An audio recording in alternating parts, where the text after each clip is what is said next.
warm welcome for Deborah Gilbert. Thanks, Deborah. Hello, everybody. Before we start, how many of you live in New York City? Raise your hands. And how many live in the suburbs? Okay. And have any of you ever done any craft shows before? Okay, a few of you. Okay. Those of you who live in the suburbs, those few of you, you have an easier job of it because you have more space to work with. But we'll deal with everything. I always think that you're a little hampered when you live in the city just because you can't have a large vehicle and you can only make stuff so large unless you have like a loft or something. But that's also something when I have people in my booth who are asking me, do you have this larger? My line is, which I can only have things so large, so the largest I can print to is on 16 by 20 paper. I said, this is the largest I can do because I CP tone in my bathtub, and this is the largest size print that will fit in my bathtub. And that they understand that, and that helps me get out of that little situation. But I'm going to have a lot of information for you today, a lot of different bits of pieces of the puzzle. So I hope you're ready to take notes. And I'm sort of the kind of person who like obsesses over things and thinks about things. So there's all these little details. What David was mentioning, details. I obsess about all these little details. But those are the things you need to make informed decisions about what show you're going to do, what equipment you're going to buy, how you're going to present your work. So before anyone gets started doing these shows, you have to ask yourself some questions. You have to figure out if this is even the right thing for you. Before you go out and spend a couple $1,000s on a booth, all of this equipment, you want to decide if this is the kind of thing you really want to do. So aside from your work, I'm going to give everyone, the benefit of the doubt that you have, that you're shooting pictures, and if you don't have a body of work yet, you're working your way there. This is going to deal mostly with what you need aside from your work to exhibit in shows. So you have to ask yourself, are you a people person? Do you like talking to people? Because when you're at a show, you have to do that. You can't sit in the back of your booth and read a book. You have to be out there, and you have to, if you're representing your work, you do the work that a gallery normally does. Some people don't like that the gallery gets 50%, but they do a lot of work for that 50%, and now you're going to be doing that yourself. And also, there are some people who do these sell their work in these venues that also have their work in galleries. And if you're one of those people, you have to make sure you do not undercut your galleries in price. You have to charge the same amount for your work in shows that that your galleries are charging, because that's the fastest way to ruin your relationship with your galleries is to undercut them on price. You have to learn how to apply to these shows too, and apply effectively, and you have to learn how to sell your work. You have to learn how to talk about your work in a way that people relate to it. And really, what sales is really, all sales is selling yourself, really, because they're buying your personality almost as much as they're buying your work.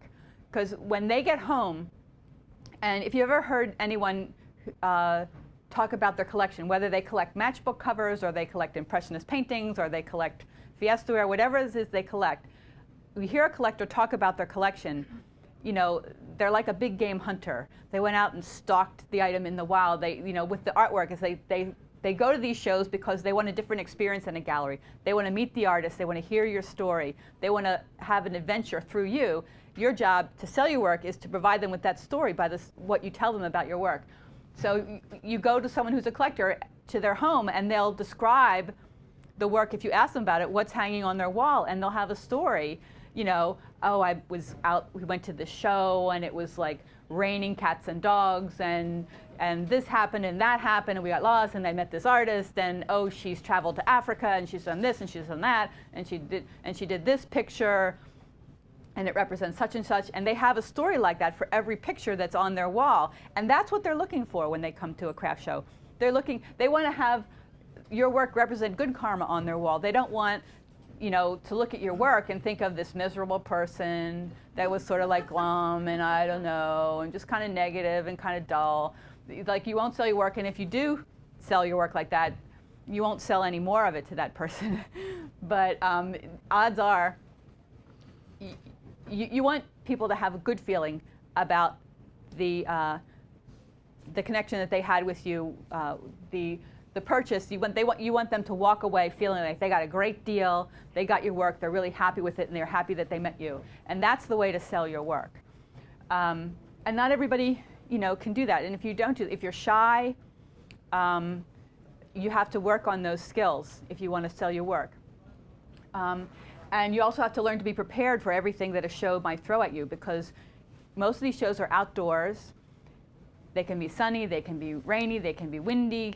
You have to be prepared to protect yourself, your work, from anything. And these are every show is rain or shine.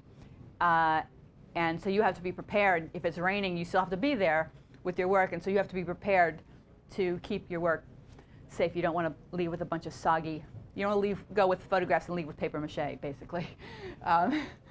So you also want to be a responsible member of the photographic community and the craft community by representing everything in an honest way.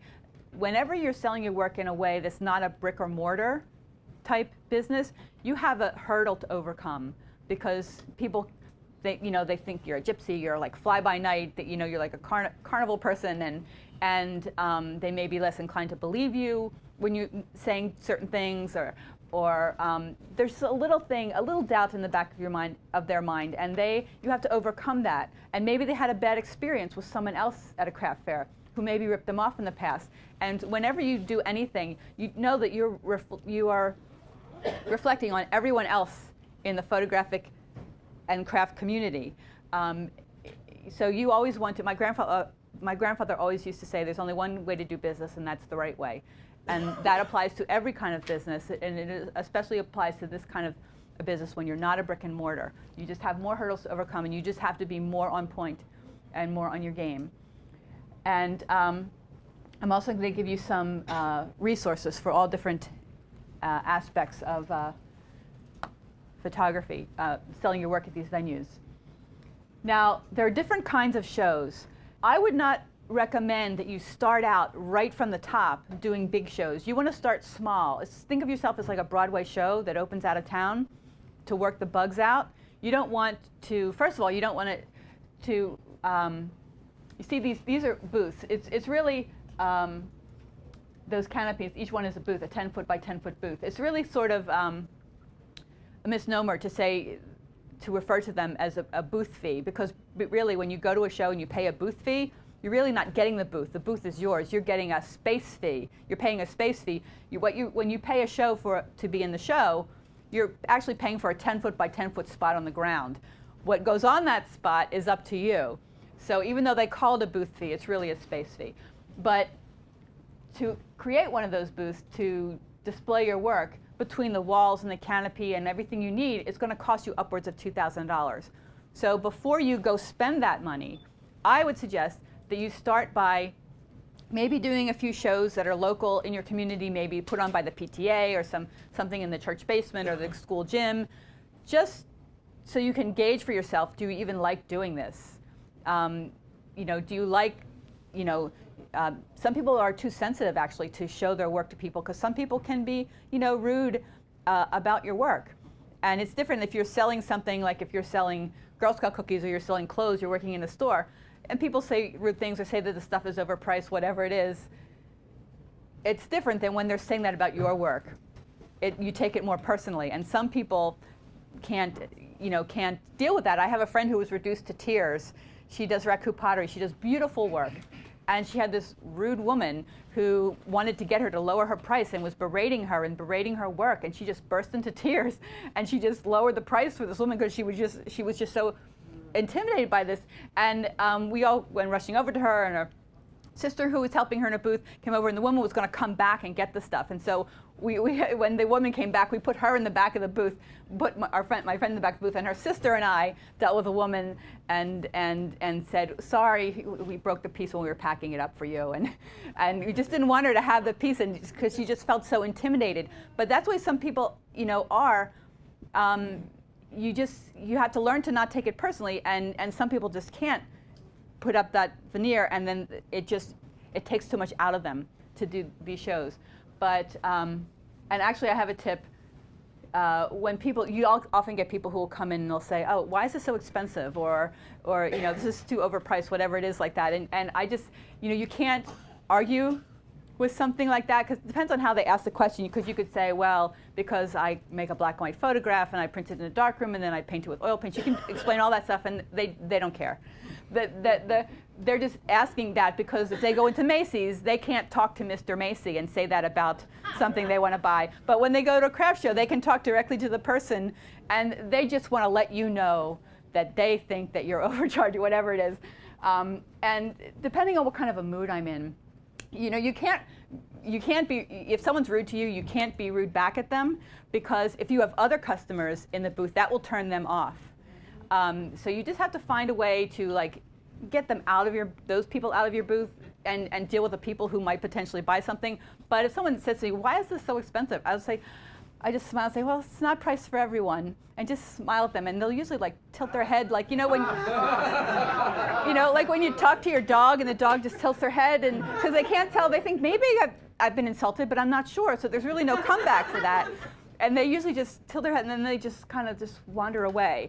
So I found that that's the best one. I used to say, if I was in a bad mood, I would say, well, I'm sure you're overpaid at your job, but I just don't do that anymore. I just say, well, they're not priced for everyone. Just say it very sweetly, with a smile, and that usually does the trick. But these are the different levels of shows. The low-level shows are like the ones local community, put on in the school gym or put on by the PTA, the Kiwanis Club, whoever it is, and they're usually one-day shows, and they usually cost $25 or $50 to get into. That's a really great way to get started. A lot of people overlook those shows, and I still sometimes do those shows, because on some of those shows you can actually make a lot of money, and they're low risk. So if you do that kind of a show and there's a hurricane or something, and it's canceled or something, you haven't lost much. But they're a good way to start, because to work out the kinks.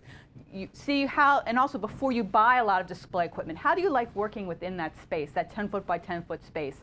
Usually those kind of shows, if you have a bunch of matted prints, you can show up with a nice table and some boxes, and maybe some browse boxes, and just show that way. You don't need a professional booth, but you can gauge how to speak to people, whether you like doing it. You can start working on your pattern, because you also have to work on a kind of a pattern, how you talk about your work.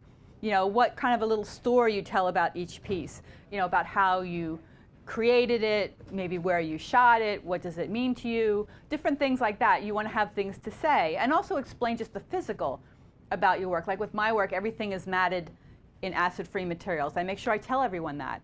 And I mat everything to standard size. A lot of people you'll find are framer-phobic. And so if you mat things to odd sizes, they look at your work and they're thinking, oh my, it's going to cost me $150 to get this framed. And you can see the wheels turning in their heads. And sometimes they'll say it out loud.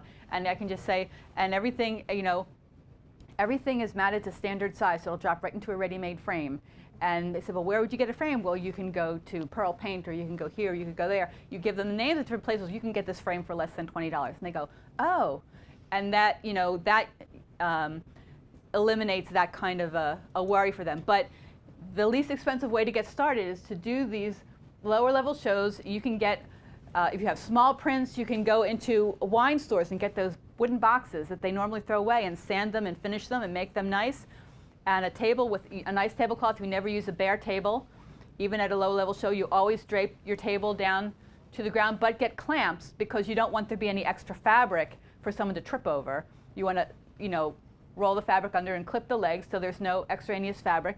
And you can start that way.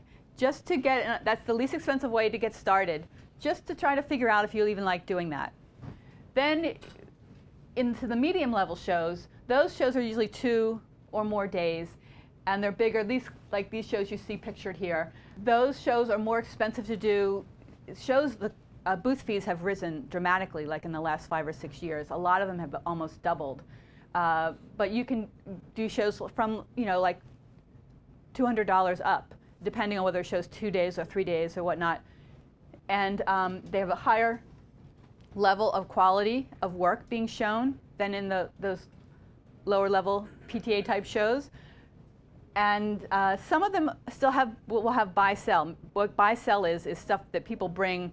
They claim they make it themselves, but unless their parents, unless they had hippie parents who named them made in China, they really didn't make it themselves. It's what's called buy-sell. They're buying stuff to sell. And it used to be just craft items you would see like that, and now there's some people who are bringing paintings because they're Chinese import paintings that they're buying. And if you actually go to Art Expo, you'll see some of these people selling those paintings. They're like stacked up on the ground like carpets, and people buy them, and then they go to art shows and sell them at a lower medium level show where the promoter maybe doesn't see that that's what it is. But if you see those kind of paintings, it's pretty easy to spot them. But at any level show, you can still make money. It all depends on whether that show is bringing the kind of customer who wants your work. So some people want to go do only the upper level shows because they think it's prestigious. But I always think of these venues as being sort of like, Horton Hears a Who. No one outside this little universe of shows really cares about the prestige, whether a show is prestigious or not. I'm just there to make a living, so I don't care that it was rated highly. I just care about what my bottom line is at the end of the show. That's me. So, and then the upper level shows that I was talking about, those are a lot more expensive to do. You very often have to travel farther because there really aren't any nearby. Some people travel all over the country to do those shows. I've gone as far as Chicago, as far west as Chicago, as far south as Florida. I don't like going to Florida. Some people do this. They go to Florida. They're snowbirds. They go in the winter and they do all the shows in Florida, and then they come back because they live up here, and they take their RV full of their their work, and they go to these shows down in Florida, and they work Florida during the winter, and then they come back north. I wouldn't do that. But if that's what you're into, a lot, more power to you. And then there are these new hipster type shows, like Etsy-like shows. Everyone familiar with Etsy? Mm-hmm.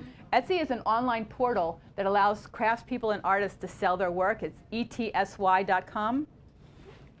And they tend to be, it's part of that like do-it-yourself movement, so it's not slick. And a lot of these Etsy-type shows, the people who are displaying their work don't have the slick displays that people have at the old, what I would call the old style type of craft shows. And they have different kinds of work, and they tend to, if you go to one, there's one actually in Brooklyn. It's called the Renegade Craft Show. Has anyone ever been there? It's in June. It used to be at McCarran Park. Actually, they're moving it this year. I just saw the email about it yesterday. They're moving it to the Williamsburg waterfront. I didn't even know Williamsburg had a waterfront. So I don't know what it will be like, but if you go to that show, I would recommend you go just to see it. It's an interesting show, and maybe your work will fit there. It all is a matter of where your work fits. I was just talking to this lady, I don't know your name, before the show started, and she was talking about a friend of hers who is a photographer down in Florida, and was not a photographer for a living, was a glass artist. And then someone saw her work. She was shooting all these pictures of, was it a game preserve, and all these scenics, and someone happened to see them, and now she's doing shows and doing really well. Those kind of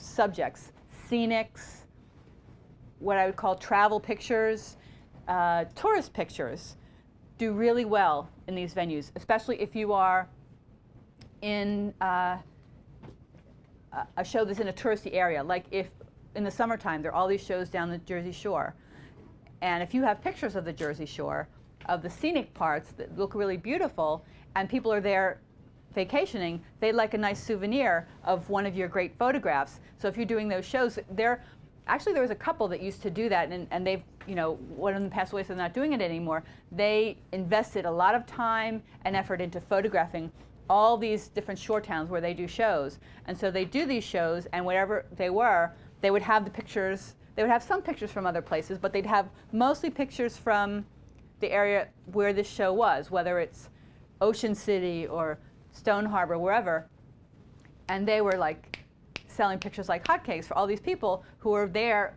It is the tourists who do the shopping at in those kinds of venues. When you do things more inland, you're not getting tourists, you're getting people who actually live there, and so that doesn't work as well. Like if you do a show in Morristown, New Jersey, pictures of Morristown aren't really going to sell because there aren't tourists visiting there.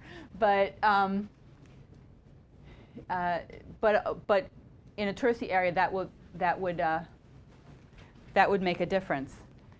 Now, where do you find the shows? And these are great resources. Art Business News doesn't have listings of shows, but they have a lot of great information about marketing your artwork, whether it's you're doing it yourself or you're doing it through galleries. And also, they're connected to Art Expo. And if you've never been to Art Expo, I would recommend you go. It is in March. Yeah, and you can. It's like Photo Expo, only it's for artwork, and because there's resources there that you'll want to find out about where to get frames, framing, matting supplies, because you're going to want to start yourself off with wholesale accounts because you're a business, and you want to get that stuff wholesale, so you can cut your own mats. I mean, you don't have to cut your own mats. I cut my own mats. I should say I recommend that you do that. You'll save yourself a lot of money, and you'll make things easier on yourself to get a good mat cutter and to do your own mats. Art Expo's at Javits? No, it's not at Javits. They actually moved it. It's at the pier. But if you go to their website, actually if you go to artbusinessnews.com, they will have information about, and also you got a copy of the magazine. There's information in the magazine about Art Expo. And it's like Photo Expo. If you register soon enough, you can get in for free. But you'll be able to go and see all the people who sell mat board and glass and everything like that. And you can actually get mat cutters, Logan mat cutters here at B&H. I have a Logan mat cutter I've had for 25 years, and it is still working, just like it was on the first day, and it paid for itself the first weekend I used it. Because you can buy mat board and you cut the mats yourself. It's very easy to learn. And when I say a mat cutter, I don't mean the little handheld things. It's the kind of large mat cutter with a rail that you push the thing along. Because those handheld ones, you can't get everything straight. But a good mat cutter with a rail, which you can get for under $250. And it's worth it. It is worth it. You'll save yourself a lot of money. But Sunshine Artist has the best listings. If you look in the back, you'll see it's just listings and listings of shows listed by date and by place, and so you find out where the shows are. There are more expensive ways of finding out where the shows are, and there are other ways that give you some more information than they will give you in this listings, but this is the most economical way and the best way to get information about most of the shows. If you subscribe for a year, because every month there are different shows listed, you'll basically have the list of basically just about every show in the country. And actually right now they're running a deal. If you go to their website, you can get 2 free issues off of their website. So, and also there's Crafts Report. They have some listings. They don't have as many listings as Sunshine Artist. They have a lot of some interesting articles. They're geared more to 3-dimensional crafts, but a lot of the things that are geared to 3-dimensional crafts also apply to photography when you're talking in terms of selling your work. And you can see a sample issue online to see what that you can pick up at Barnes & Noble. These other 2 magazines you really have to subscribe to, but this one you can pick up at a good Barnes & Noble. So you can see what it's like.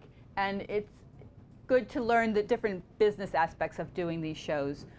So there'll be some good tips in there, but they just don't have as many show listings. Sunshine Artist is the one for show listings. And then down at the bottom, there's this called Zapplication.org. This is an online show application service. It's a lot of shows use this now. You sign up for an account. Doesn't cost you anything to start an account for yourself. You load your pictures in there, and then you apply through them to shows. It's like just a few clicks, and you send. Most shows will ask for 4 pictures of your work and 1 of your booth. And if you load all your pictures into your account at Zapplication.org, when you find a show that you want to sign up for, if they're using Zapplication, you just click, I'm going to show them this picture, this picture, this picture. You arrange the order you want them to be seen in, and you pay the jurying fee. A lot of these shows have jurying fees. Well, if they're using this application, they all have jurying fees. Jurying fees can be as much as $50, which I think is a ripoff, personally. Most shows are in the $20 to $25 range, some less. There are some shows that make quite a lot of money off of their jurying fees, because if it's a top show, they may get a couple thousand people applying, and times that times $25 or $50, so they're making a nice bit of money off those application fees, but they're only letting in like maybe 200 or whatever artists. So so the application, you start an account, then you have to start an account with them before you can see the shows that are listed through them. And so a lot of people, that was a change, digital jurying, that's been a big change that's happened in the last several years. And some people like it and some people don't like it. It's made it easier to apply. Because it's become easier to apply, some people over-apply, like they apply to a show they're not sure they're going to do, and so when a show comes out with who's in it, maybe some of the people in that show really have no interest in doing it. They were just applying because it was there and they could do a few clicks and apply to the show. And so it's sort of made things a little more complicated for people and their cancellations, and so you may get into a show, but you may not get into a show till like a month or two after the jurying results come out, because the people who applied and got in and decided they didn't want to do it have to reject it, and so it's made that a little bit more complicated for some people, but that's modern technology. Now when you're applying to show, this is this page there on the left, that's from something called Art Fair Sourcebook. That's a source book. It costs about $500 that some people use. It has a lot more information than you'll get anywhere else. Now the information that's on here, a lot of it you can get yourself just by calling a show and asking questions. But if you want it all in one place, that's a source book. I know some people will share it, like if you live near other people who want to do shows, instead of spending $500 on it, go in on it with each other.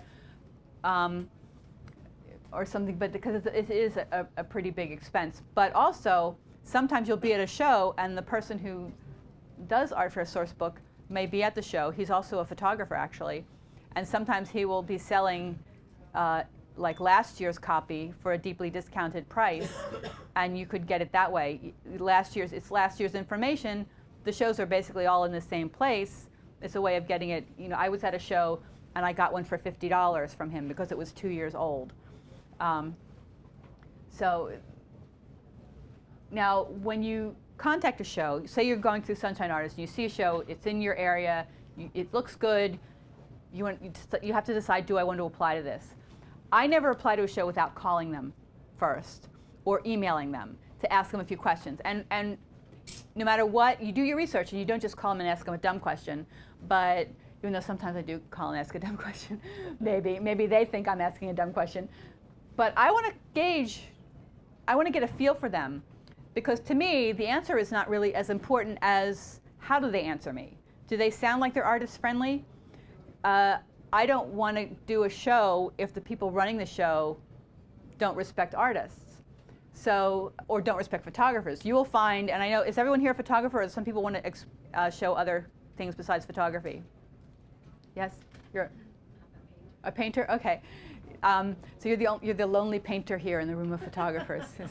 Okay, I'll protect you. Don't worry. But you'll find that a lot of people in other mediums hate photographers. They think we're getting away with something because it's a medium of multiples. They think, well, all you have to do is snap a picture and then you make 1,000 copies. Blah blah. So sometimes there are other people in other mediums that feel that way, and sometimes there are people running shows that feel that way.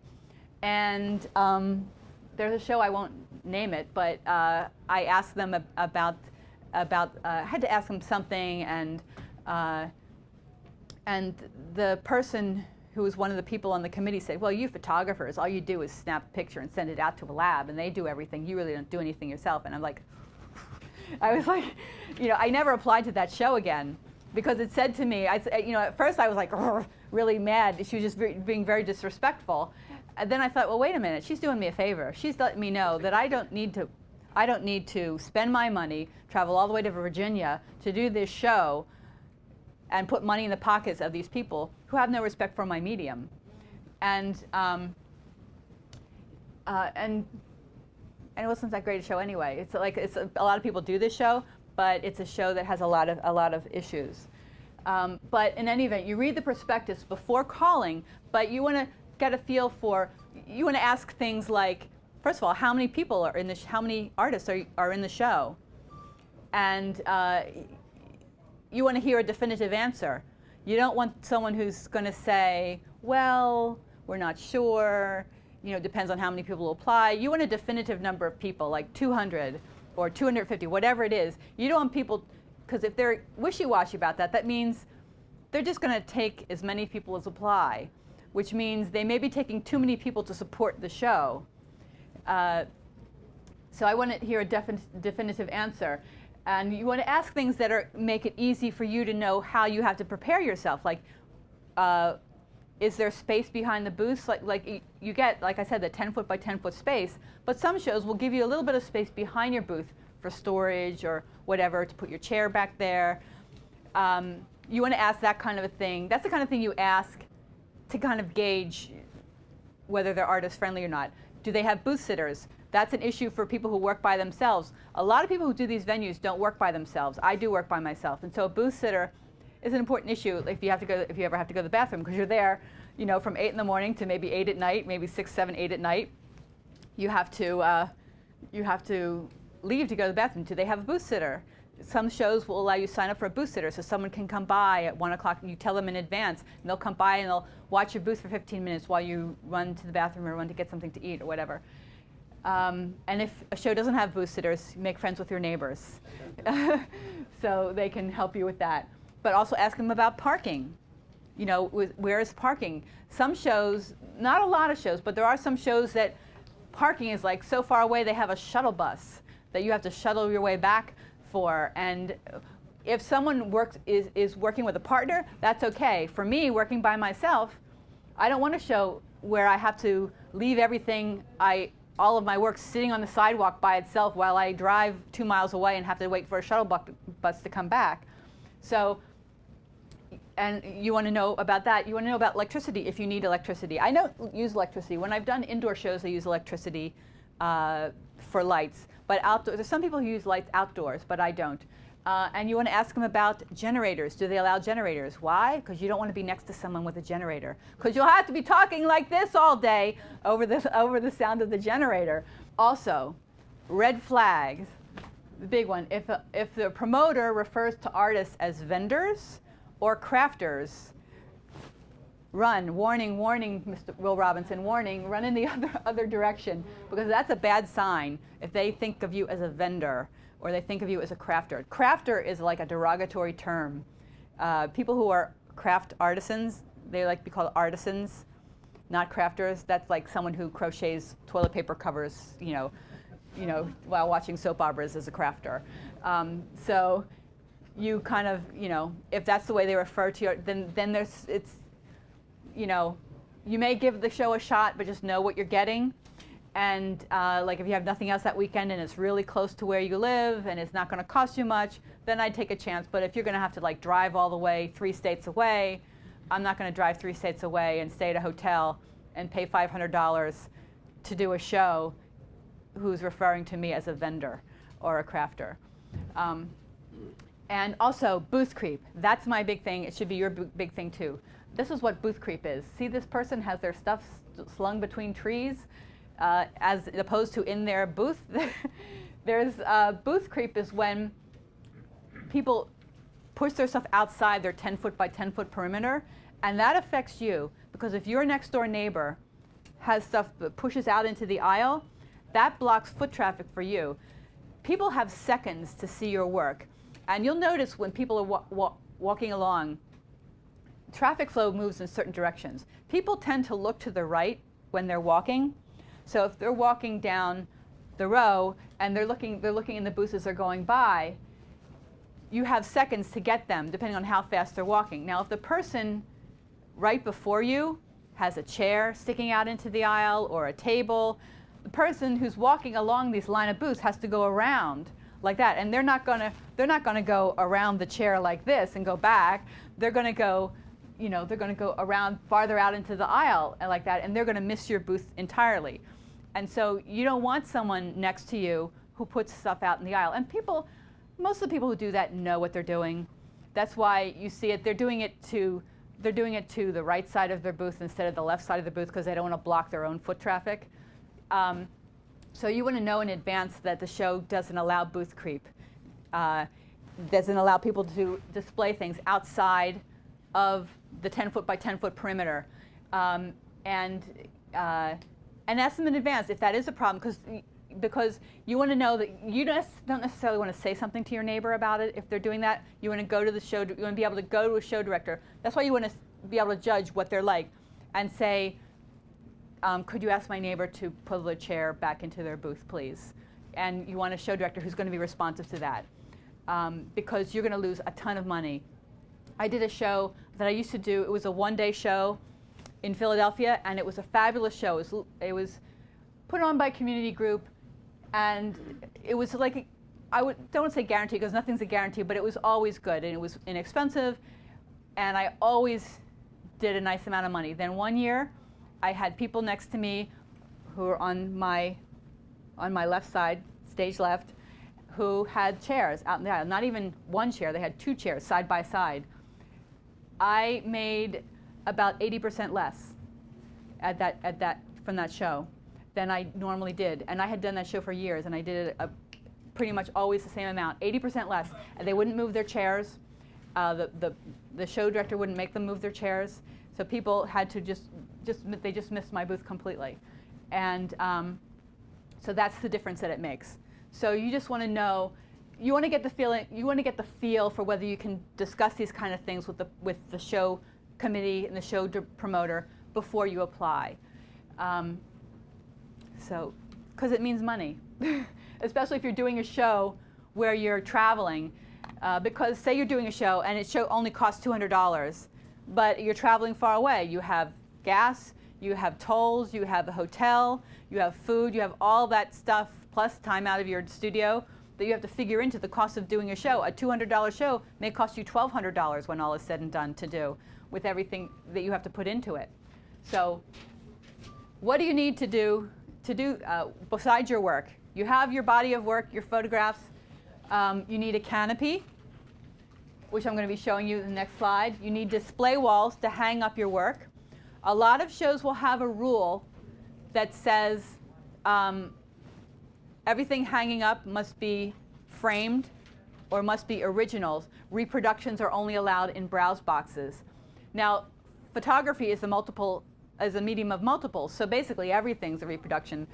But you want to have stuff framed on the walls. Now, with my work, because I do hand-colored black and white photography, I consider the pieces that I color by hand, I consider those to be my originals, and the prints of those I consider to be my reproductions. I also do Polaroid transfers. I still have some Polaroid left in my stash, and I'm still doing those. But with those, you really can't sell the originals because they fade. So I make prints of those, and I sell the prints of those, which are technically reproductions. So, but in any event, you need display walls. You need a table or browse boxes. You can have boxes on the table, and they make these kind of folding. You've seen those folding browse boxes that fold up like a folding chair. Have you seen those? Because I'll show them to you. And they're either wood or aluminum and fabric. You need a vehicle to transport everything in. And this is where people in the suburbs also have an advantage. They can have a big vehicle. Where I live, we're not allowed to have anything bigger than a minivan. So I had to become one of those people who drive a minivan. So even though it's candy apple red, so it's a little sporty, as sporty as you can be in a minivan.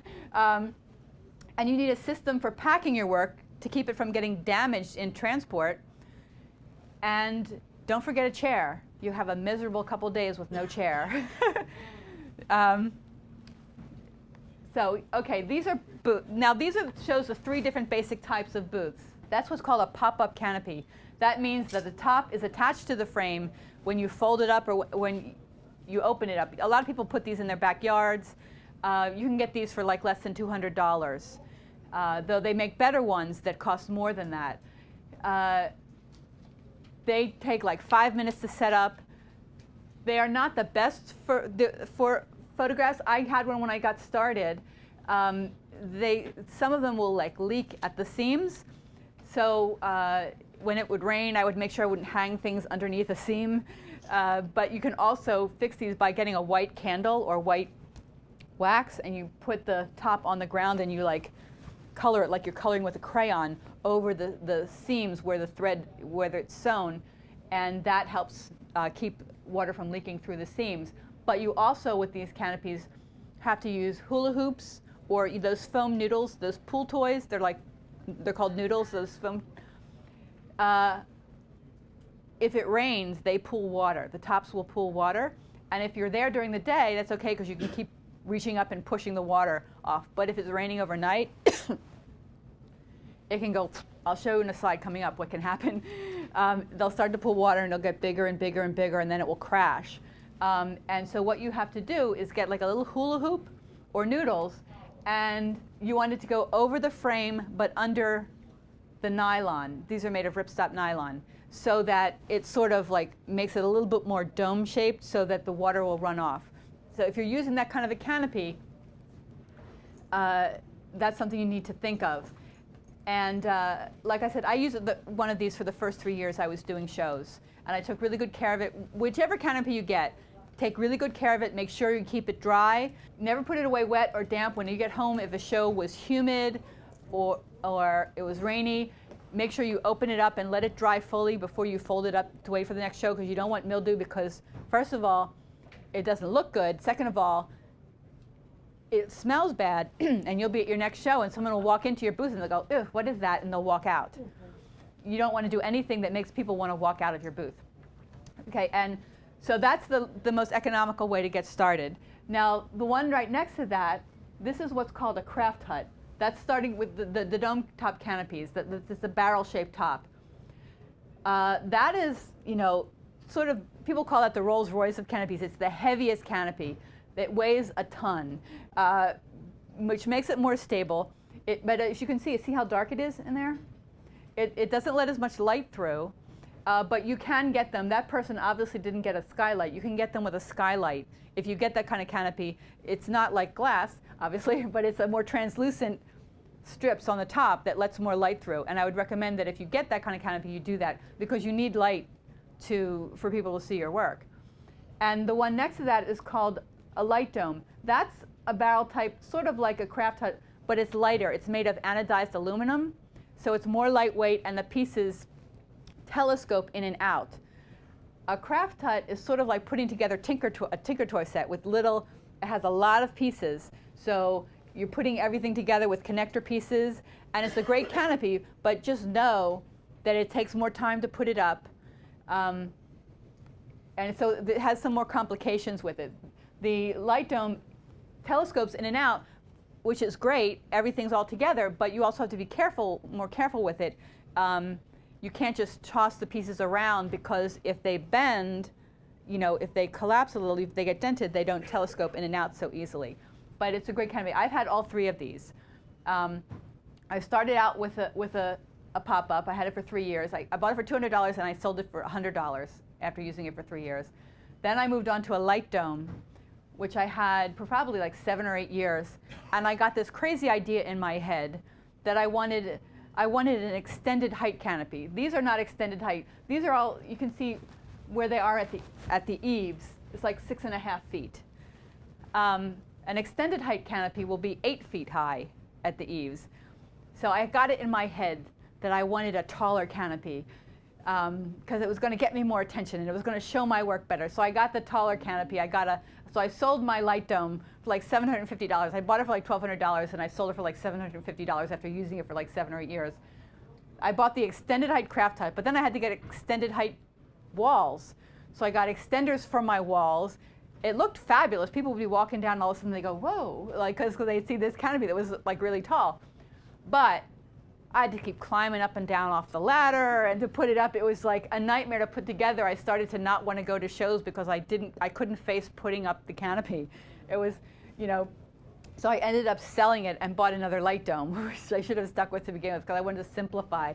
and it's just easier. It's just easier to use. Now, there's also a difference in these canopies and how they handle weather. Now, you're going to be out in the rain sometimes with the shows that are rain or shine. Now, if it shows rain or shine, they expect you to be there. So you can't just say it's raining. I can't come today. I'll come tomorrow.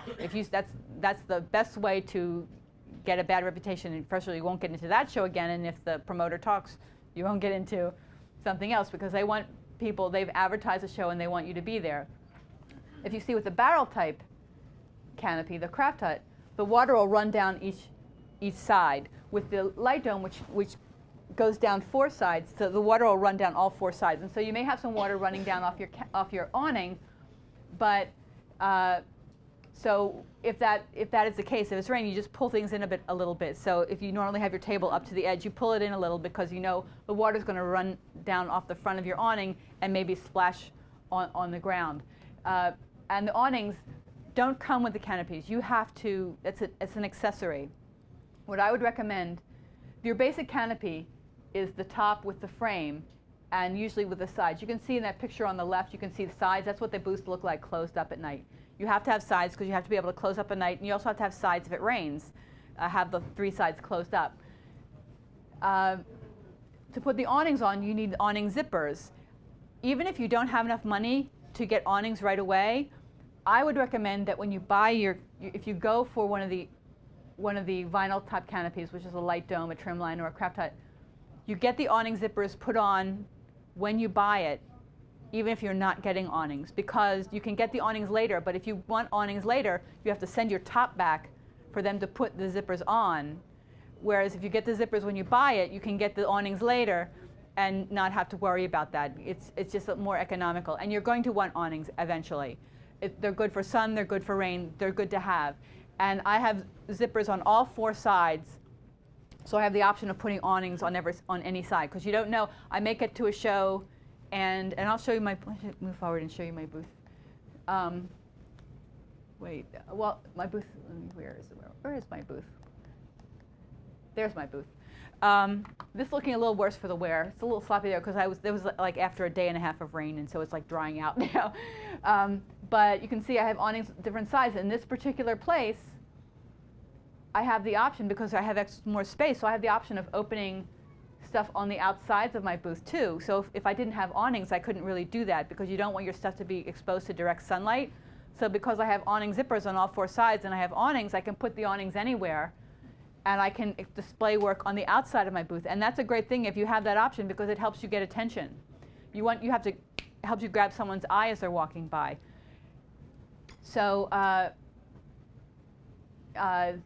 so there's on his all 4 sides, and you can probably not really, if you look on the left, you can see in the back, you can see something that looks like a piece of vinyl that goes only halfway down. I call it my back porch. That's a really big awning that you can get for if you're in a show that has space behind your booth. So you can have space behind your booth if it rains to protect everything. Like, I was huddled back there for like a day and a half with all my stuff piled up, all my back stock piled up, keeping it dry because it was raining. And you can see my tablecloth looks a little sloppy right now. It's like up off the ground, and it's still drying out because it had just recently had stopped raining, and I should have had an extra tablecloth, and I didn't. But these are the browse boxes that I was talking about. On the left, you can see they're aluminum and canvas, and they fold up flat. You can also get them wooden, and they're great. They come in different sizes, and those you can see that. That's a weight. You have to, no matter what kind of canopy you have, I have them on all 4 sides, you have to weigh your canopy down.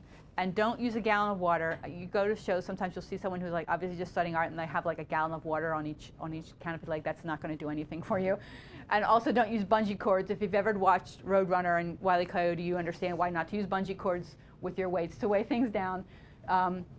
You get nylon straps, ratchet straps. You can get them at like Pep Boys or any place that has, car accessories. You can get them. And those weights, you can buy them, but you can make them. I made them. It cost me like $15 to make all 4. What those are PVC pipe, And if you go to Home Depot and you're nice, and say, could you cut the pipe for me, please? And they cut a 10-foot of pipe, and they cut it in four equal parts. Then I got the cap, used the PVC glue to put the cap on the bottom, and then filled them with concrete. And there's a big, it just went out of my head what to call this eye screw, you know, with eye hook, sticking in the top. You put the eye hook in before the concrete dries, so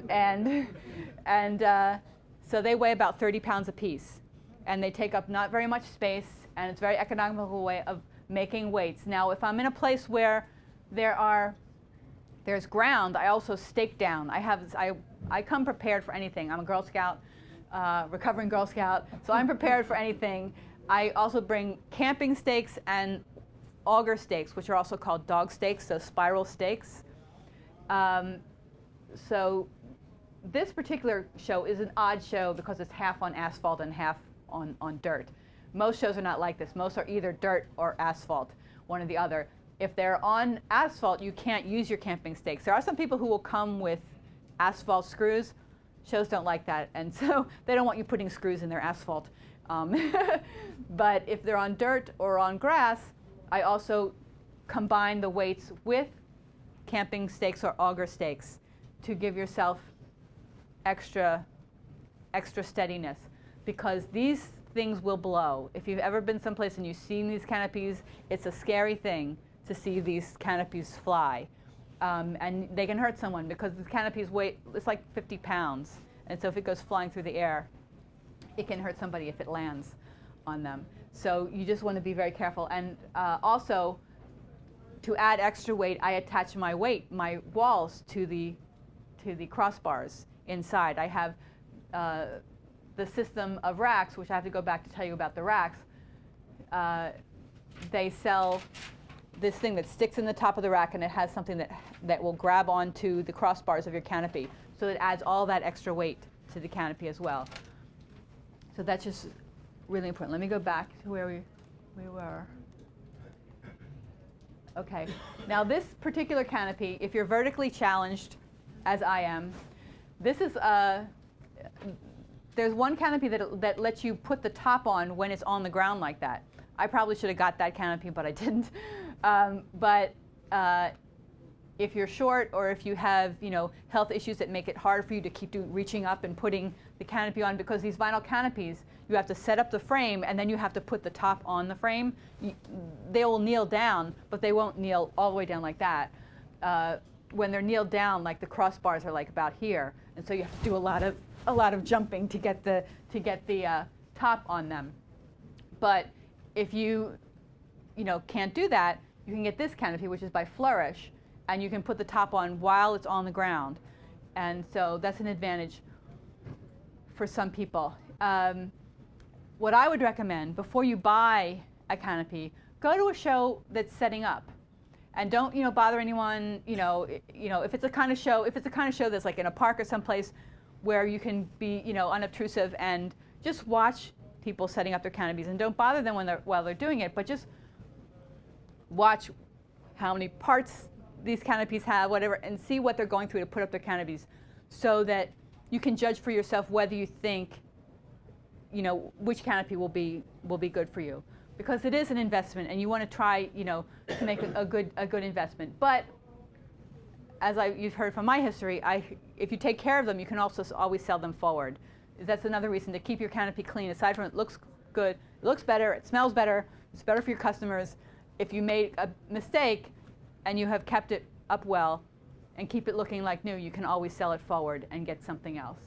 So, and some shows, like this show is a show in Pennsylvania, in Lancaster, Pennsylvania. It's called Long's Park.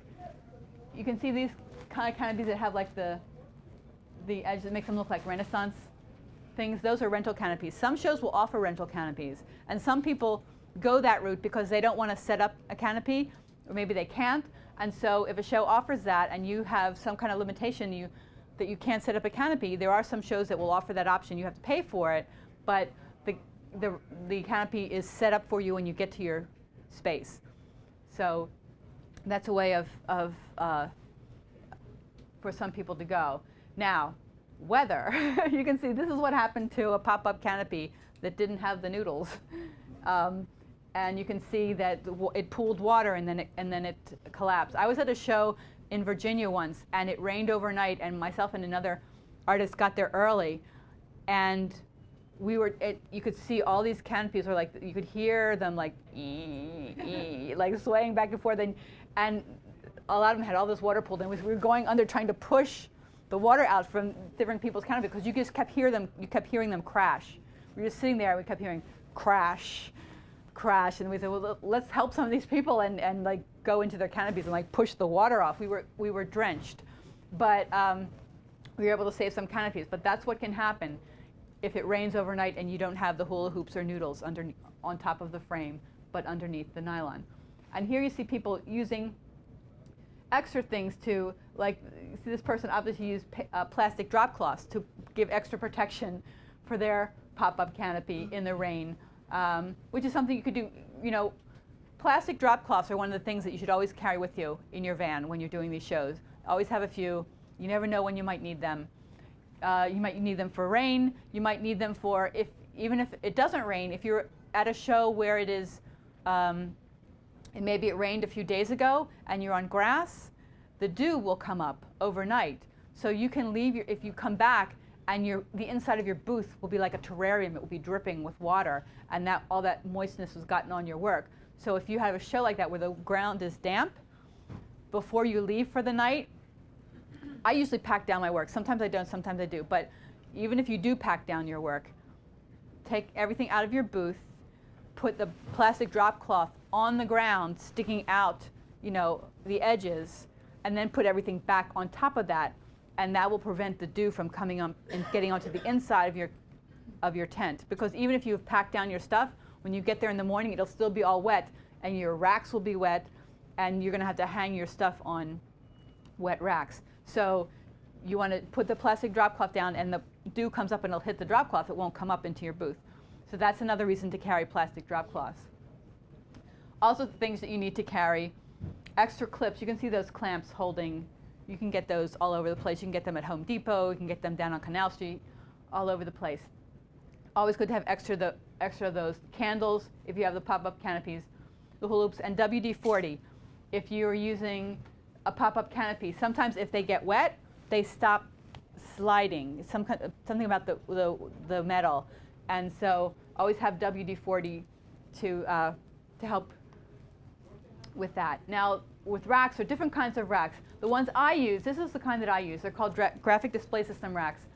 They're plain metal racks. You'll see people selling stuff all over the streets in Manhattan with these, but they don't cover them. What you should do if you're selling your work at shows is you need to put fabric covers on them. The reason for that is two reasons. First of all, they look better. Second of all, you want your work to be, your booth to be as much like a gallery as possible. And you don't want distractions. Like, say you have your work hanging on a rack like they have it pictured here, and people are walking by, and people are looking at your work, and they're seeing people walking by, they're seeing different things, taking their attention away from your work. When they're in your booth, you want their attention to be on your work. And also, having the covers makes it look more like it would look if it's in their home. So when I first was getting started, I didn't have any money for this, and I also didn't know all this stuff when I was getting started. All this stuff I'm telling you guys, I didn't know all this stuff. I had to learn it as I was going along. So when I first got started, I had the pop-up canopy, and I had these racks. I didn't have covers on them. When I finally got the fabric covers, my sales jumped just from getting the fabric covers. So it does make a difference. And with these, they automatically come with what I call the big feet. You can see we call the regular 2-hole base, which is this thing here. They come with that automatically, but I personally prefer the flat feet because they take up less space. So if you're at a show and you're right up against someone else's booth, this will stick into the next person's booth. You see? So you're better off to not get those and get the flat feet that are over on the left. That's my opinion. You'll have more options, and you won't tick off your neighbors, and you don't want to do that. Now these are a brand of racks called Pro Panels, and you'll see with all of these racks, they either come in 3-foot lengths that you can put together, or 6-foot. That depends, which one you get depends on what you like and what you can fit in your vehicle. I have, the racks that I have break in like this, but then I put them together and put the covers on them. And these come in different colors. So a lot of, I would say most photographers use these particular racks. I don't, but I like the racks that I have because I can just take the covers off and throw them in the washer. They're like polyester double knit fabric. I would never wear clothes made out of that fabric, but they're great for rack covers because you pull them off, you throw them in the washer, and you hang them up, and they're clean. So I can keep washing them, over and over again. Like if you're at a show that's windy, sometimes you'll take your pictures down off your racks at the end of a show, and you'll see lines around your work where the dirt has been flying and hitting your racks, and you have clean marks behind your pictures. You want to keep washing your stuff because you always want to show up at a show clean. Now this is a fabric racks. I used to use these actually when I had a smaller vehicle. But before I had my Dodge Caravan, I had a Saturn, a little Saturn, not even a station wagon, a little SL1. And I fit my entire booth into that car. And, but I didn't have room for racks, but I used these nylon racks which roll up. And you can see the texture of that fabric. By a company called Flourish, and these are great too. If you don't have a vehicle that you can fit, racks in, these are great. And you can see they sell the poles that go between the legs and everything, and then the sides, and they have them in different configurations. These are really nice, and it's a nice clean look. And you can also wash these too. You wash them while they're up on the poles. Again, there's my booth looking, that tablecloth bothers me whenever I see that picture because it just looks so sad. Just looks so sad. Now, this is not, even though this is my booth, this is not the booth slide that I would show when I'm jurying because it looks a little bit sloppy. Now, you want everything that when you're applying, you want your work to look consistent with what you're going to bring, but when I take a photograph of my booth for a booth jurying slide, what makes this also look sloppy is you can see the sides rolled up at the top.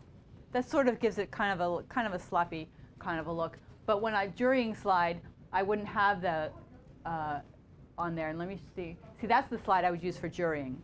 See, the sides are not on. It looks a little neater. Like I'm not going to take my linen tablecloth, put it out in the rain. It just would be destroyed. So that's the option that I use when it's raining. And also the thing that makes the biggest difference is you don't see the whole booth. You see enough of it to give an indication, but you don't see the sides that are rolled up at the top. That makes a difference. Now a show knows that everyone's going to have those sides on their booth and they're going to be rolled up at the top. So that's not doing anything that's inconsistent with what you're going to be showing. So you want something to be in a perfect world. It's really hard to keep things looking that perfect when you're actually at a show and everything's like coming at you. Now here's an artist who shows a slight difference in booth design. So terrific artist, a difference between how the booth has evolved and between just changing a few little things, the arrangement of the walls, the different canopy top, and yeah, flooring. A lot of people use flooring. I don't use flooring. It's just I don't have room to carry it in my van, and I don't want to be picking up this dirty flooring. I did for a while because there are people who say, oh, you have to have flooring in your booth. And I actually went out and got a nice plum-colored carpet, and I would put it out at shows, and it looked really nice. But then at the end of a show, I have to roll up this filthy plum-colored carpet and put it in my van, and plus I have to carry a vacuum cleaner with me. If we're using carpet, you have to, whatever you add, you have to have a way of maintaining. So so that didn't work. Plus I did a show, the last time I used it carpet, I did a show that was in a livestock barn. And I thought, do I want to roll this that it's been rolled out on this livestock barn? It would look nice, but I thought, I'll leave it here for the cows. When they come back in, they'll have a nice purple carpet in their stall. But, so you have to be prepared for anything when you're doing these shows. Because you're going to be in your booth, you're there, and there's no guarantee you're going to get out until the end of the day. There's no guarantee once you get to a place that they'll have anything you need. So you can't say, oh, well, there's something you need. Oh, I'll stop on the way there, or I'll stop when I get there. I remember I had a really awful show I went to the first time. I didn't have enough time to make myself something to eat.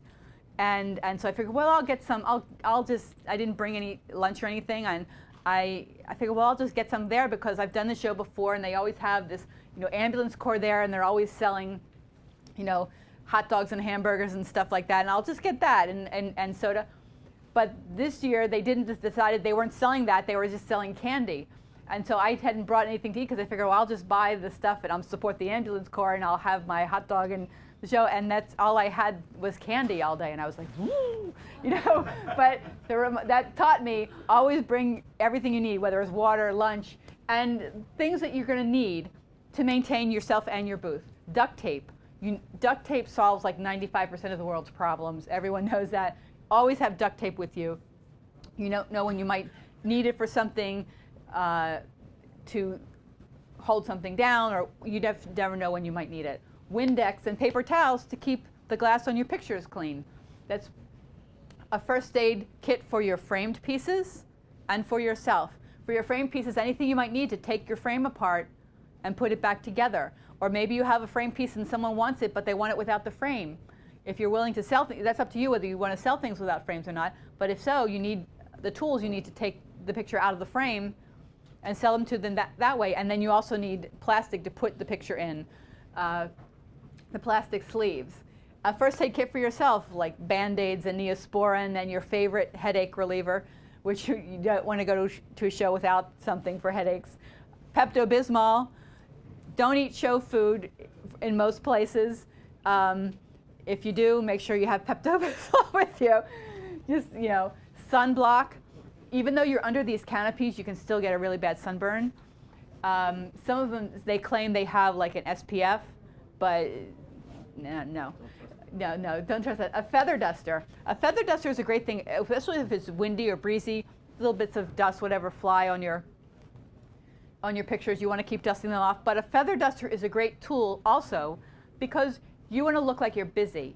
You don't want to be sitting in your booth like this. If your booth is empty, which it will be at some shows, you don't want to just sit there like this. You don't want to read. You want to always look like you're doing something. A feather duster is a great tool. You can walk around. You can dust this picture, dust that picture. It looks like you're doing something. You're occupied. You're busy.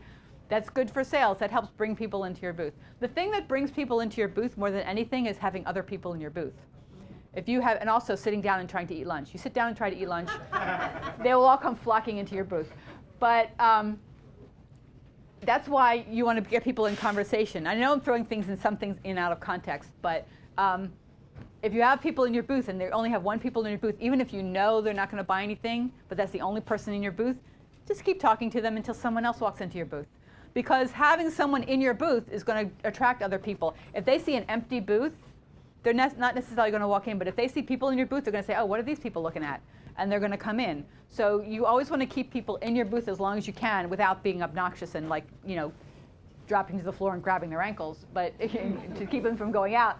But just keep, engaging them in conversation because that will help bring other people in. The plastic drop cloths I told you about. Memo pads in case you have to write notes to yourself about anything or something. Zip ties. You can get those at a lot of places. Home Depot. You know what those zip ties are? I think police officers use them as handcuffs and stuff. But they're great for you when at night when you're locking up. I say locking up, but you can't lock up your booth. You just roll down the sides. I always use zip ties at the corners so people can't just unzip the side because I zip tie the bottom, so they have to. They can still get in, but it's just a little bit more effort because where the zipper comes down at the bottom, it's like grommet holes.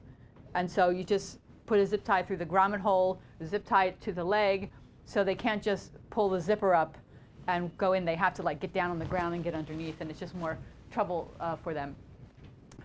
Calculator, always remember a calculator. A receipt book is a good thing to always have. Water, bring lots of water. Always bring lots of water. You're hot, you're going to be schwitzing, you're going to want water. Wet wipes. Always want wet wipes because you're going to be shaking people's hands. If you're like me, you're going to wet wipes. And simple snacks. You don't want something that you're going to have to pull out and eat and it's going to stick to your teeth, whatever. So nothing that smells, that's going to give you bad breath. Breath mints, you need breath mints because you don't want someone walk into your booth and go, hi, and they go like that. But you want simple finger food that you can like pick, and eat because you're not necessarily going to have time to sit down and eat a big sandwich, whatever. You don't want to look sloppy. You just want to have little finger food. That's like your favorite antidepressant. It's like sometimes you may need that depending on the show.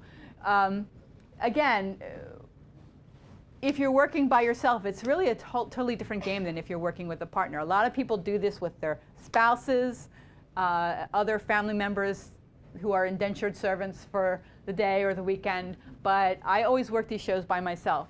And if you do work them with family members or someone else, you have to make sure that whoever you're working them with is as professional as you are with your work. Because when someone walks into your booth, first of all, you greet everyone who walks into your booth. You say, hello, how are you doing? Some simple thing like if it's raining, oh, great weather we're having, or whatever it is, just some kind of icebreaker. And then it's like a dance. Sales is like a dance. You don't want to like pounce on people. And that's why if you're sitting down, some people never sit down in their booths, and some people do. I sit down. I can't stand for 8 hours. It's uncomfortable. But some people don't sit down, or they use director's chairs. Because if you're sitting in a director's chair, you're really sitting, but you're at the eye level as people. But if you're sitting in a short chair and they walk in and you stand up, that like looks aggressive. They go like, oh, I don't want. It's pressure. I don't want to be pressured into buying anything. I just want to look. So you don't want to pressure them. So you greet them. You acknowledge that they're there, but you back off. You see if they're looking at something. Maybe you'll say something like they're looking through my browse boxes. I'll say these are all matted to standard size, so you can drop right into a ready-made frame. Or I'll mention that everything is matted in acid-free materials, so it's not going to turn yellow. I mean, you come up with your own pattern and make sure it's true. I actually used to sell my work in front of the Metropolitan Museum of Art, and there was a guy who was set up next to me a bunch of times, and I had this pattern. He must have heard me say it over and over again. And suddenly one day I hear him saying to someone in front of his stall, oh, these are all matted in acid-free materials, so they won't turn yellow. And I'm thinking, that doesn't look acid-free to me. When the customer walked away, I went over, and I said, he also said they were sepia-toned when they weren't sepia-toned. And I walked over and I said, these don't look like acid-free mat board. Is this? And he goes, oh, I meant to ask you what that meant. It sounds really good. so make sure you know what you're promising. He also would say that his work was black and white, but he was getting it there were C-prints printed at a little 1-hour photo lab. And when you print black and white negatives on a C-print, they are sepia colored, but they're not sepia toned. There's a difference in like maybe 75 years of longevity there. But so you just want to make sure that you are honest about what it is that you're selling. You don't want to overpromise something. But again, the dance, you engage them in conversation. And if you ask them anything, it's always, you're leading them to a sale in a way that you ask them something that you think they're going to answer in the affirmative. Like, nice weather we're having, or, oh, great turnout here, this is a great show, or something, because they'll say yes. Yes, you want to get on top of saying yes, and they're holding something. Can I wrap that up for you? Yes, because they've already said yes to the weather, and yes to this, and yes to that. And sometimes that works, and sometimes it doesn't. But I don't do high pressure sales. I don't like it when people do it to me, so I don't do it. Really, what sales is you're giving them permission to buy something that they already know they want. So if they don't want it, you can't convince them to buy it. Or you could if you were like, some high pressure person. But basically, you start to learn the expressions of people and how they are with your work. You can see that they like it, and you can see the wheels turning in their head that they want it, but, oh, I have to pay my rent, and I have this bill due, and I have that bill due, and they're doing this debate in their head. And you just have to say the things that allow them to justify in their head to give themselves permission to buy this.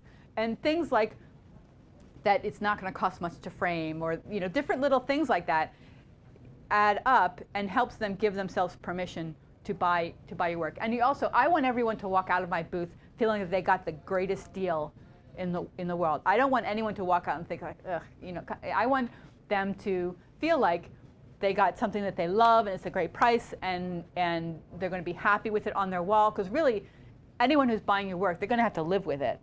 And so you want people to look at your work on their wall and have a good experience behind it and feel positively about you. You don't want them to feel like they've been ripped off. And you also, and that's why you don't overpromise and you don't tell them it's something that it's not. There are, I've heard of a few people on the circuit who were selling reproductions made in older generation printers, not archival inks, that had to stop doing shows because people started coming back with faded prints because they were selling things as archival, and they weren't. They were only going to last like 8 years or whatever, and they don't do shows anymore because people started coming, and too many people were coming with faded prints. And they didn't just put them out of business, but it also hurts every other photographer, every other painter who now has to, this person who got something that faded, now when they see someone like you who's honest, they're not necessarily going to believe you because they had this other person who ripped them off. And that's why I always feel that you're responsible for your whole community, not just for yourself, but the impression that the whole photography and art community makes on people, because you just don't want that to happen to people, because you wouldn't want that to happen to you. Also, I always think that making a customer is more important than making a sale. That's the way I always feel. And I learned that years and years ago when I first started doing photography. I took a job at a camera store in a shopping mall, and that was the thing that I learned at that job that has always stuck with me, is making a customer is more important than making a sale. And that is, if they're happy with you, the experience, they're going to come back. Maybe they won't buy. Maybe they'll only come into your booth and buy this tiny little print today. But if they walk away with a nice experience, the next time they see you, or maybe in a few years when they have more money or something, they'll buy one of your big pieces. Maybe today they'll buy something for $25, but they have a good experience. Next year maybe they'll buy something for $350. You also have to decide whether you want to haggle. Some people are going to try to haggle with you to get you to lower your prices. I don't haggle, and I just say right up front, if someone tries to get me to haggle, I just say I don't haggle. All of my work is priced fairly. I make everything myself, and I reiterate, what I do to create my work. It's not manufactured, and I'm not selling something that someone else manufactured. I made myself, and I don't haggle. Some people accept that, some people don't. And most people do. And it also depends on how someone asks me. If someone asks me nicely, if they approach me, it depends on how they approach me. If they say, "Can you do any better on this?" And depending on what they're getting, I may, take 10% off or something like that of my work. Some people won't do that, but I will do that sometimes. It depends. But if someone is rude, I just say the prices don't go down; they only go up. I actually had someone. It was actually funny. This woman wanted 5 prints, 5 16 by 20 prints, and I don't remember now what the total was. And she spent all this time picking them out and arranging them on the ground and trying to figure out what she wanted. She decided what she wanted, and I heard her husband say to her, "Give them to me. I'll handle this. You go stand outside." And so he comes walking over to me and he says, he wanted me to lower the price, and I said, "Sorry, I don't haggle." And I do, when people do buy 2 something, I will offer. I'll automatically take like 2 prints, same size. I'll automatically take like $5 off. And so I told him what that discount was. He goes, "No," he goes, "You expect me to pay this for this crapola?" And I said, "Well, if it's crapola, why do you want it?" And he said, "Well, my wife wants it." I said, "I don't want my work in your home, thank you." And I pulled the prints out of his hand, and I said, "Someone else will buy it for full price, thank you." And I turned him, so I'm turning around and walk out, and he was like this, and I could see his wife out there like, and he just walked out like that, and they walked down, they just walked away, and like an hour or so later, he comes back, he comes back and they come back and she pulls the same prints out and I raise the price.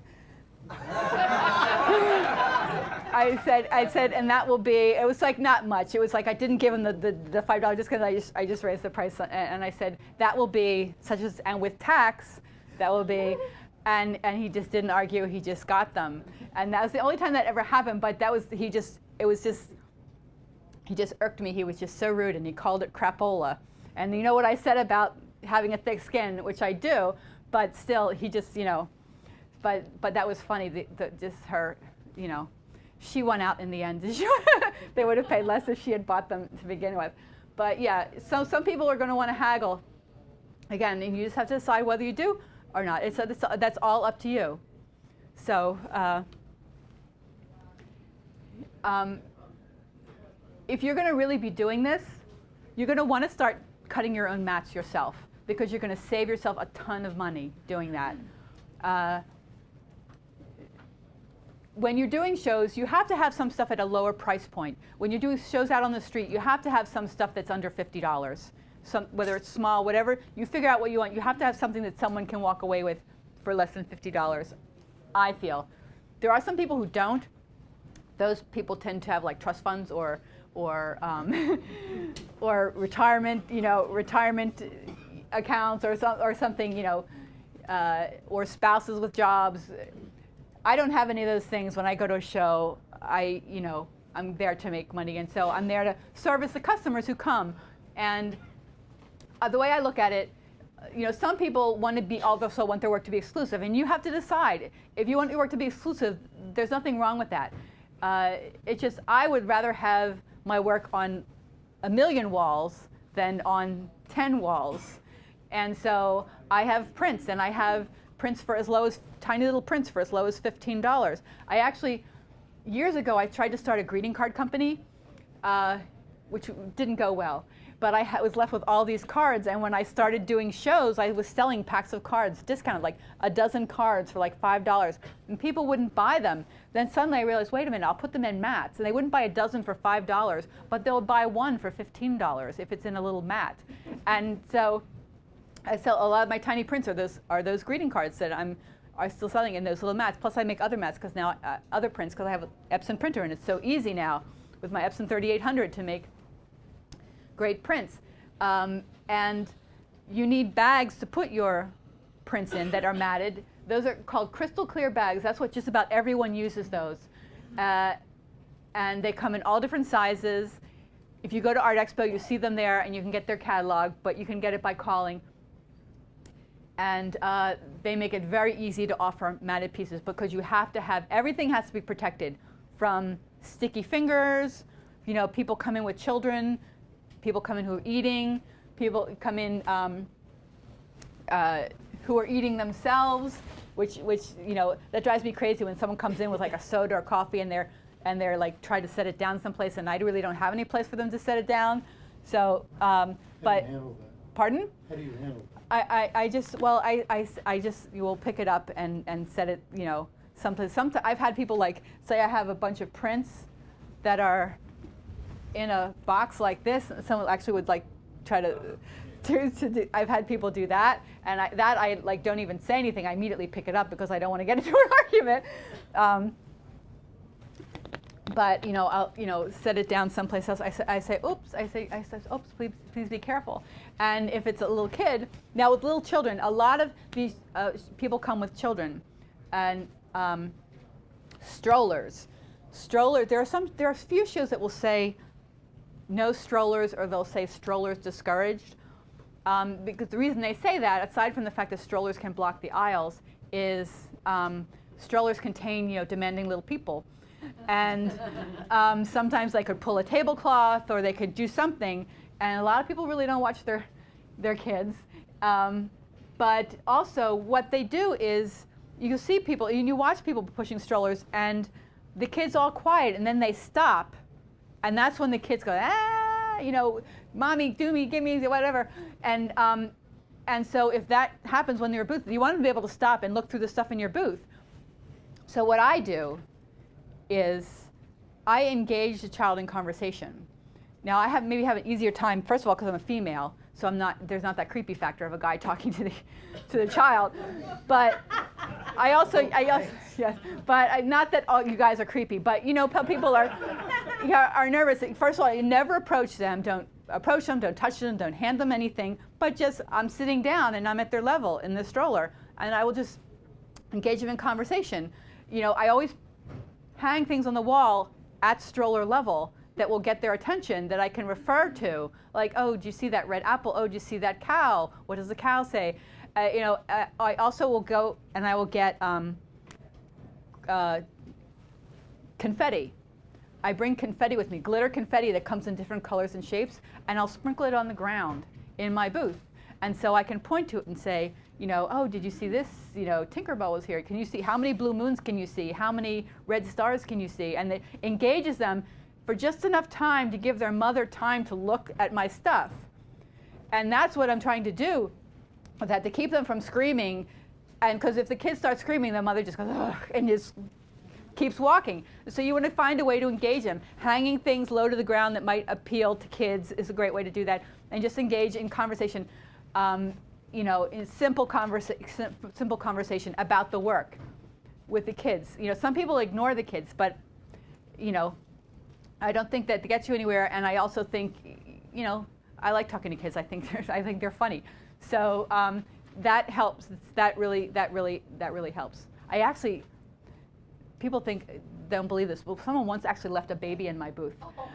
People will sometimes leave things in your booth, and woman left a baby in my booth, which terrified me actually, because I thought, what, it was in a carriage and it was sleeping. I don't know if it was sleeping or what it was, but and I'm thinking, wait a minute, and she parked it and she walked away and she just walked down the aisle, and I thought maybe there's something wrong with the baby and she's trying to put it on something else. I didn't know what to do, and I immediately walked over to my neighbor. I said, someone just left a baby in my booth, and everyone in her booth's like, what? And they all come look, and we saw her go down the aisle and go in another booth across the way.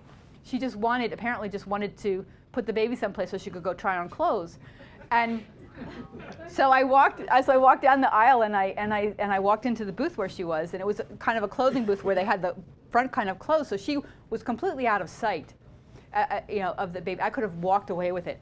I just walked into the booth and I said, did someone leave a baby? And everyone stopped and froze and turned around, and she came walking out, and she came over to my booth. There's all kinds of people in the world, and you just have to take it in your stride and not let it get to you, not get into an altercation with crazy people, and just keep smiling and be friendly. And that takes us into media relations, because this is really, really important.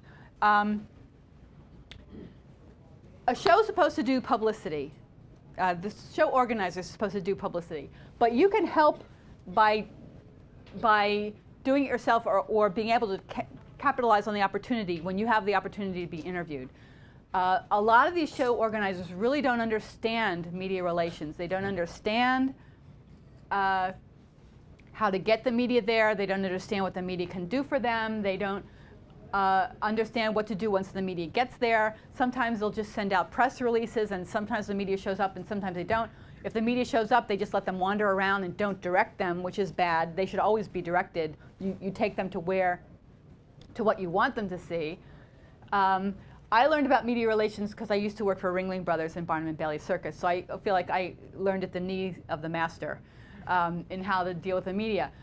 Now, sometimes you'll be at a show, and when you go to a show, you should always know the show's statistics, meaning how many artists are in the show, exactly where it is, so you can say in a simple way where it is. If it's possible to know how many, from how many states, 200 artists from 32 states or whatever, different sound bites. You have to learn to speak sound bite. So if you see someone, even if they don't ask you, if you see someone from the local TV station walking around looking for something to photograph, say, would you like to interview me? And they'll usually say yes, because they're just looking for something to do. They're just looking for their story, and they don't know if the promoter's not leading them, they don't know what to ask or who to ask, and so they're just happy that someone wants to talk to them. And so you can do your little interview. But here's what you have to know. You have to be positive, and you smile. You do not. So some artists will take it as an opportunity to air grievances. You don't complain about anything. It doesn't. I don't care if you were up to your knees in mud for 3 days and it never stopped raining, and you've been bitten up by mosquitoes, and whatever happened, you just smile and you are Pollyanna and everything is perfect in the world.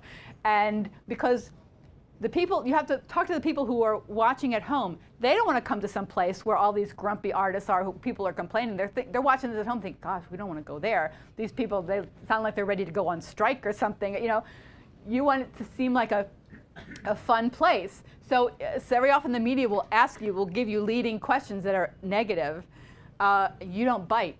You always take it to, you know what you want, the information that you want to get out. No matter what you see politicians do this all the time. Some do it better than others. They do not answer the question. They just say what they want to say regardless of what the question is. That's exactly what you want to do, but you don't want to do it in such a slimy way. So if someone says, you know, if someone comes up, if the interviewer says, the reporter says, oh, I heard the weather was really horrible here. You don't say yes. You say, oh, it's been a great 2 days. We've gotten really terrific. It's been all these people have come, gotten great deals because there've been fewer people here. You just turn it around. You turn everything around, and it's something you have to practice because, you know, when I was in clown college, we used to actually practice how to deal with the media. Yes, I'm a graduate of Ringling Brothers Clown College. Bottle? Pardon? Seltzer bottle? We didn't work with seltzer bottles,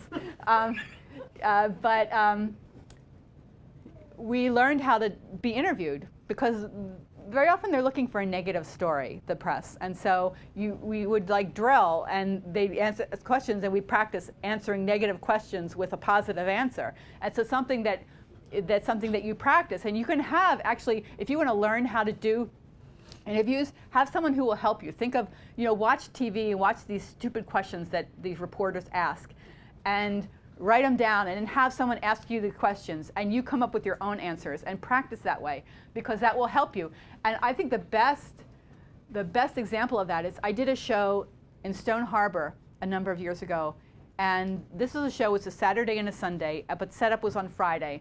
Setup didn't start till like 3 o'clock on Friday.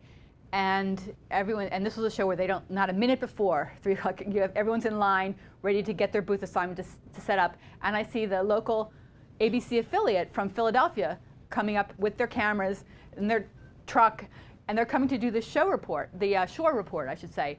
You know, and I know, because I'm from the Philadelphia area originally, that every Friday in the summertime they do what's going on down the shore. And the reporter's there, and she walks up to the booth, the information booth, where all the artists are standing around waiting to get their booth assignments, and she says, you know, I'm here from Action News, and you know, we'd like to, you know, she sees there's nothing there, it's an empty field, except for this one tent, and you know, I have to, you know, take some pictures and do some interviews for the 5 o'clock news. You know, when will there be something I can do? And the show promoter behind the table said, well, you know, they're not going to start till 3 o'clock, and then I don't know how long it's going to be. That didn't help any.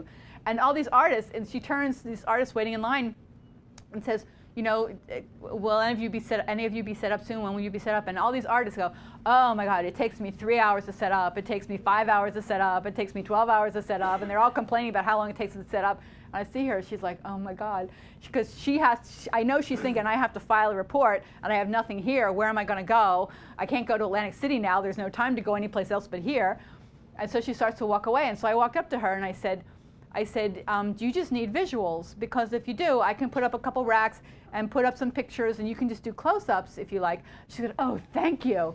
And so I ran to my car and I put up a couple racks, didn't even put the fabric on them, you know, just to get them up for her. And I hung some pictures, and she went in close. They went in close, the camera guy, and had me explain all these pictures. And so I was giving them my pattern that I give for all these pictures normally to a customer.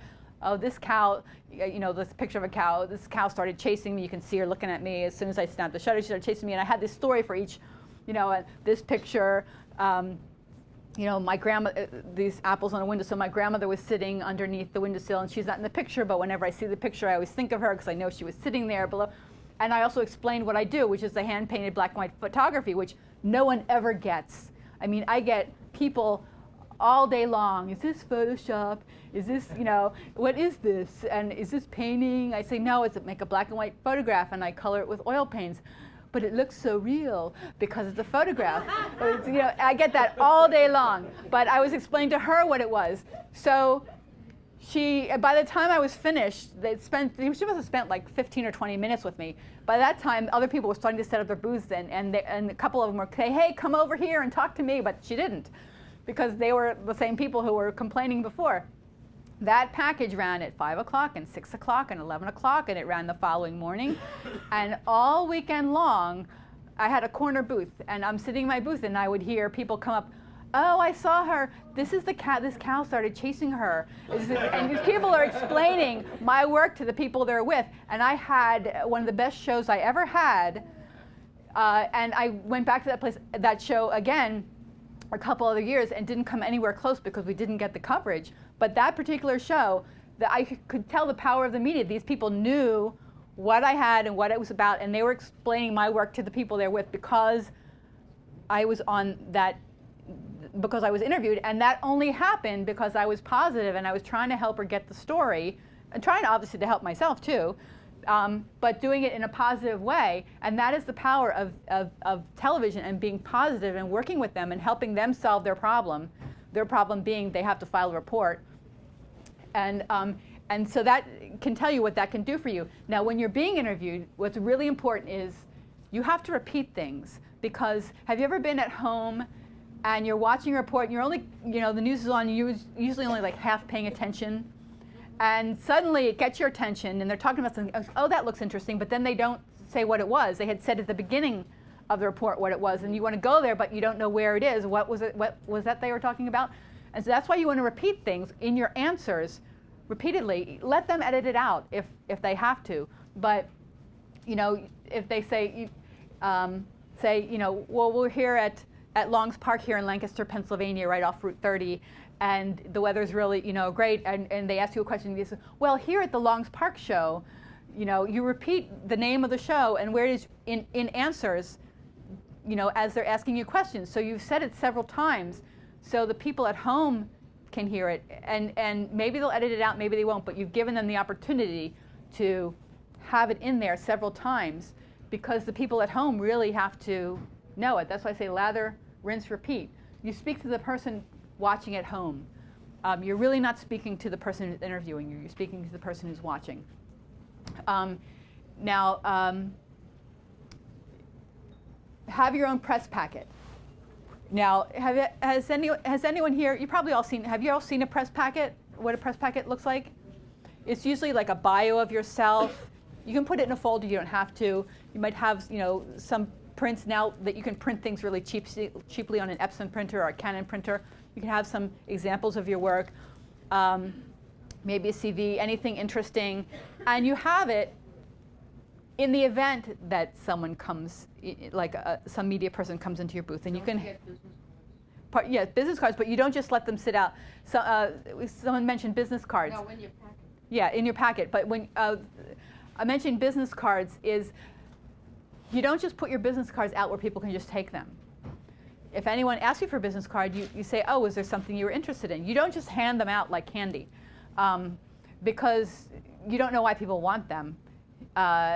First of all, they could just be wanting to sell you, Amway or something, or trying to sell you something, and so you just don't.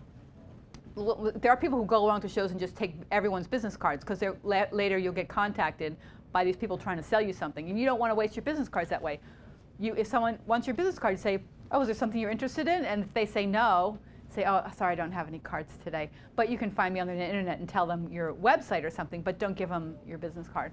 But someone says, oh yeah, I was interested in this, but I'm decorating and I'm going to be moving, whatever it is, then you hand them a business card. And I actually have 2 business cards. I have one with my phone number. One does not have my phone number on. It just has an email address.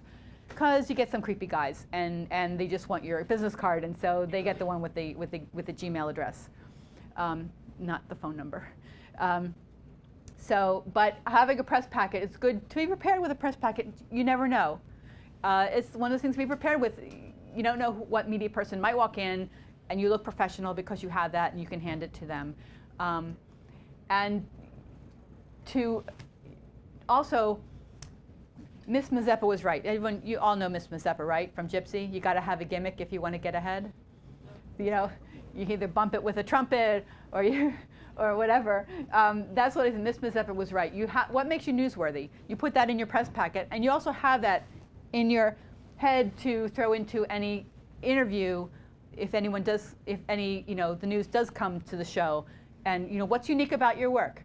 You should have that at the top of your head. What's unique about your work? What makes it interesting? You don't want them to edit you. If they're going to do a report, you don't want them to edit you out of it. What's interesting? Why should they not edit you out? You don't say, this is why you shouldn't edit me out. But you just, come up with some interesting patter for them, and so that you are newsworthy. So you get in there. And you learn to speak soundbite, meaning speaking in a way that is concise. It's really hard to do. There's some schools of thought for sales at shows. There's this guy he's like the Tony Robbins of craft show sales, and he says you should never say thank you until someone buys something. So someone comes in and gives you a compliment, the natural thing is to say thank you. If you're raised right, someone says, oh, your work is beautiful, you say thank you. This guy says that you should not say thank you, that thank you is the end of a transaction.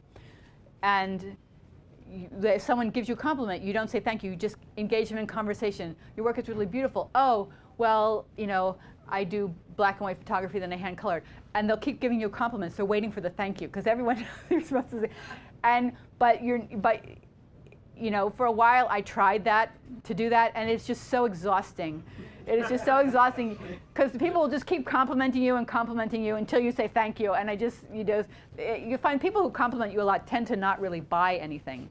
They're fun to play with. You just keep them going. Yeah, but at some point it just becomes exhausting, and you just say thank you, and then they leave. But these are some miscellaneous stuff. A really great book. It's called Sole Proprietor. This woman, Jane Pollock, she started actually selling her work at craft shows, doing the Ukrainian egg decorating, and she just has these really great insights about the life of being a lifestyle entrepreneur, meaning creating something and selling it, employing yourself. It's a really great book. ASMP, is anyone here a member of ASMP? Yay. I always suggest every photographer should join ASMP. It's a great organization. It's a great organization to support. They have a code of ethics. That's the address for the code of ethics. It applies to whatever artwork you do. It's a great thing to keep in mind. One thing I do want to warn you about is there are no organizations like ASMP for art show artists, for people who do art shows. There are some pretenders out there who want to take your money. So if anyone approaches you trying to get you to join this organization or that organization for independent artists who do art fairs, say no thanks, I don't join. I'm not a joiner, and because they really only want your money. Every once in a while someone will come up and they want to try to start some kind of an organization. Basically what they're all trying to do is control juries, show juries. And because there are different kinds of juries. There are some juries, you're juried into a show, meaning there's a jury who look at your work, at the work that you apply with. And with some shows, it is the people who run the show, it's the director, whatever. And then there are some shows that are what's called a peer review, meaning they're artists who are in the show, who are on the jury deciding who else gets in. Now, if they're honest artists, they will jury in the highest quality work, in their opinion. If they're dishonest artists, they will jury their competition out and their friends in. And so there are a couple of organizations who try to talk to shows and try to tell shows that they represent artists, and they're trying to get themselves onto juries. There are people onto juries. They're trying to keep the riffraff out. What they think is riffraff, the new people. I was at a show, my favorite show, which is in Lancaster, Pennsylvania. I had already mentioned it, Longs Park. And the reason I like it is just because it's pleasant. They're very pro-artist. They give you space to spread out. They don't rip you off. They're just really nice. They give you breakfast every morning. They're just really nice to work with. They have a lot of helpers that will help you do anything. They're just really nice people. So even though it's not necessarily the highest grossing, they're just a low stress show. And so I like to apply that show. But this organization that claims to represent independent artists, they'll usually have a town hall meeting there one morning before the show opens. And the first year I was at the show, I went to one of these meetings and someone raised their hand. They're talking about all these issues, blah, blah, blah. And someone raised their hand is, what do we do about this problem? Is you do a show for years and suddenly you can't get in and you go there and all these new people are there. And I'm thinking, wait a minute, I'm one of the new people. And these people are just trying to keep us out. There's like these older, more established meaning they've just been doing it longer. And they're trying to keep new people from getting into these shows. And that's why they're trying to get onto these juries so they can control that. And that's why just if any of these groups, no matter who they say they are, they say they're representing art show artists, just I know from experience, just say, sorry, I'm not a joiner. And I did remember to mention strollers. So this is one of my favorite quotes from Jay Maisel. First, perseverance trumps talent. Second, do what you want to do, otherwise why bother? Third, be ethical, it might rub off on others. Fourth, don't give up. I think those are great words of wisdom for any photographer, any artist, you know, whether you're selling your work in these venues or any other venues. And if you've never heard Jay speak, if you ever see him supposed to speak someplace, do yourself a favor and go see him. He's very insightful and very funny, and just a really interesting person. And go get him, basically. Thank you all for coming. Best of luck with all your adventures on the show circuit. And I hope this has been helpful. And thank you very much. For more information, please visit us online, give us a call, or stop by our New York City Superstore. You can also connect with us on the web.